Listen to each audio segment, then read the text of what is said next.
હાલ લગ્નમાં ડીજે લાવતા લોકો માટે ખૂબ જ દુઃખદ સમાચાર સામે આવી રહ્યા છે। વડોદરા શહેરને ઢોર મુક્ત કરવાની વાતો માત્ર કાગળ પર જ સુંદર લાગે છે, બાકી તંત્ર માત્ર જુદી જુદી સ્કીમો જ કાગળ પર ઘડતી રહે છે।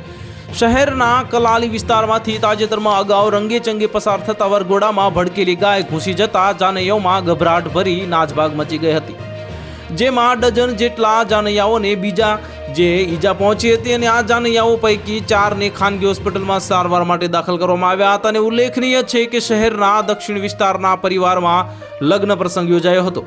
રંગેચંગે વરરાજાની જાન ડીજેના તાલે જાનૈયાઓમાં નાચ ગાન સાથે સાંજે પ્રસ્થાન થઈ હતી।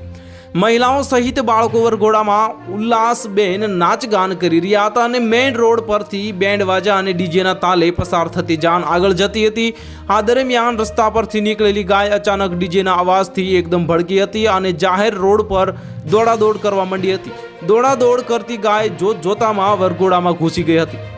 આ ઉપરાંત રોડ પરથી પણ પસાર થતા એકાદ બે જણાને શીંગડે ચડાવ્યા હતા અને વરઘોડામાં ઘૂસેલી ગાયથી બચવા નાચભાગ મચી હતી અને પરિણામે બગીમાં બિરાજેલા વરરાજા એકલા પડી જતા તેમને પણ ગભરાટ થયો હતો અને જો કે ભડકેલી ગાયે 2 થી 3 મહિલા સહિત ડઝન જેટલા જાનૈયાઓને શીંગડે ફેરવ્યા હતા। તો હાલ માટે આટલું જ, મળીશું નવી અપડેટ સાથે। જો તમને અમારા વિડીયો પસંદ આવતા હોય તો વિડીયોને લાઇક કરી દેજો, ચેનલને સબસ્ક્રાઇબ કરી બાજુમાં આવેલા બેલ આઇકનને દબાવી દો, જેથી તમને આવા સમાચારની અપડેટ મળતી રહે।